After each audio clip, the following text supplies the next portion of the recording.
UK. We are following a developing story this morning. For the first time ever, 2 Chinese military planes have been intercepted in international waters near Alaska. That's according to the North American Aerospace Defense Command. The Chinese bombers were accompanied by 2 Russian long-range bombers yesterday. U.S. and Canadian fighter jets were sent up in response, but things ended without incident. ABC senior Pentagon reporter Louis Martinez has the details. Louis, Russian military activity has been common in this region, but having Chinese planes there is unusual. So what are officials saying about that? And it is very unusual, which is one of the reasons why the NORAD actually pushed out this information really quickly. We have heard of Russian intercepts for years. You're seeing some of those pictures right now on your screen. But it is very uncommon. Actually, this is the first time that Chinese aircraft have accompanied Russian bombers in these flights off the coast of Alaska. Now, we're talking about several hundred miles off the coast of Alaska, but still, it's enough to trigger an intercept by U.S. and Canadian fighter aircraft to try to get visual confirmation of who they are when they enter this area. But it's really uncommon and kind of shows the growing bonds between both China and Russia militarily. This is something that developed after, that we've seen increasing with more frequency after Russia's invasion of Ukraine 2 years ago. But this is, again, the most visible scene that we've seen so far of this growing military cooperation between both countries. So, Louis, what do we know so far about what these planes were doing there? Well, it's obvious that they're trying to send a message. They're trying to send a message that both Russia and China's militaries can work together. We've seen exercises off the coast of Alaska over the last year. There was a very large one about a year ago where there was essentially a flotilla of about 10 ships, Russian and Chinese Navy ships, that got close to Alaska. But the United States was tracking them all the way through, very much how the United States and Canada were tracking these aircraft from the moment they took off. Probably from Russia, eastern Russia.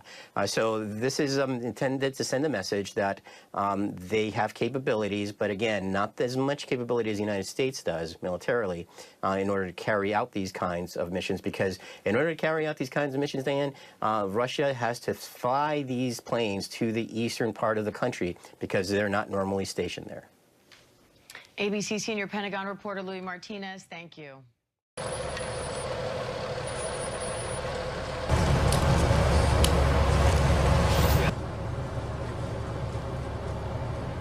The North Atlantic Treaty Organization, NATO, is reported to have alerted more than 500,000 personnel, following the Washington summit, which resulted in 38 points of agreement. In a report quoted from the official NATO website, one of the points produced at the meeting was regarding the future of Ukraine, which wants to join the alliance. We fully support Ukraine's right to choose its own security arrangements and decide its own future, free from outside interference. Ukraine's future lies with NATO, read the NATO Council statement.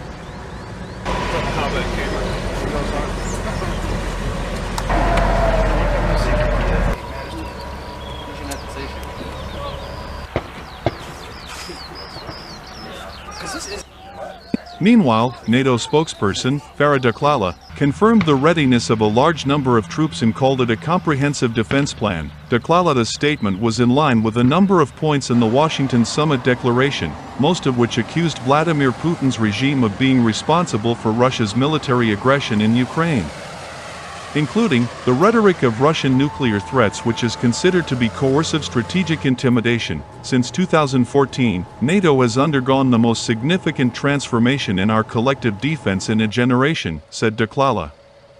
We have prepared the most comprehensive defense plan since the Cold War, with currently more than 500,000 troops on high alert, he said, as quoted by Al Mayadeen.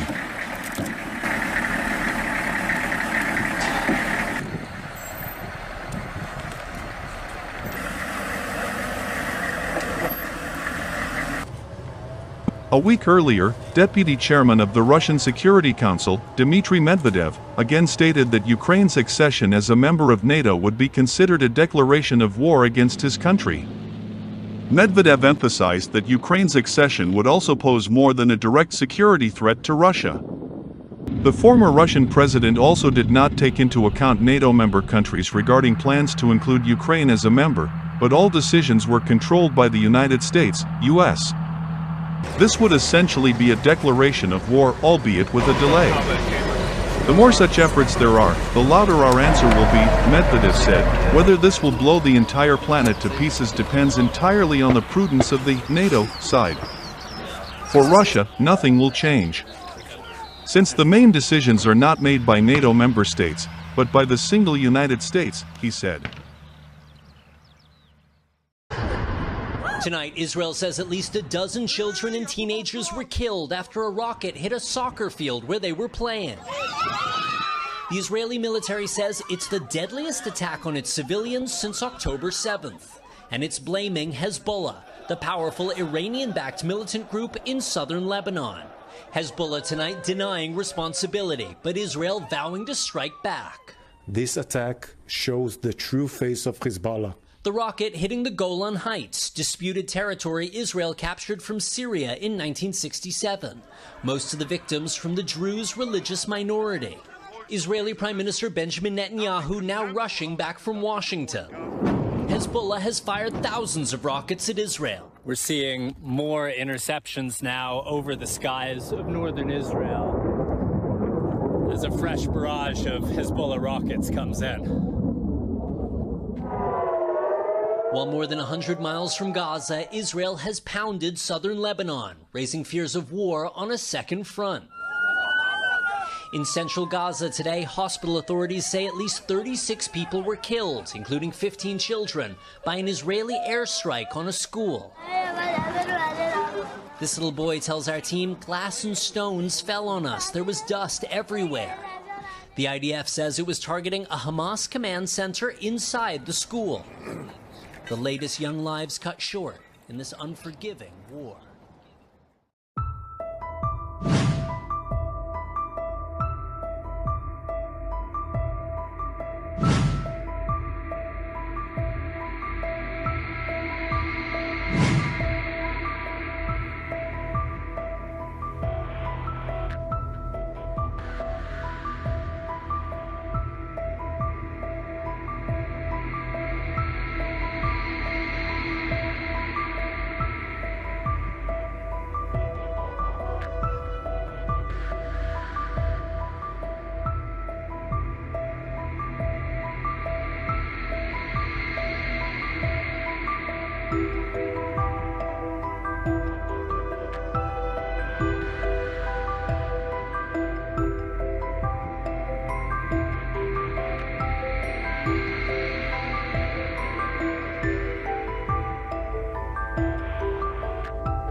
This attack shows the true face of Hezbollah, a terrorist organization that targets and murders children playing soccer on a Saturday evening.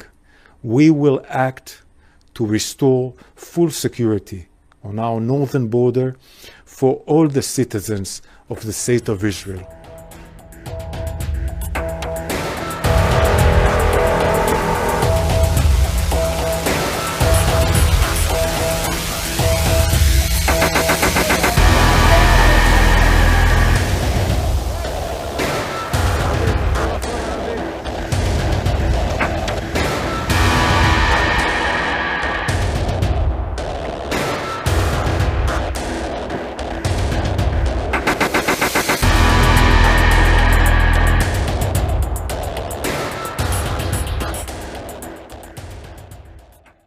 Savunma sanayinde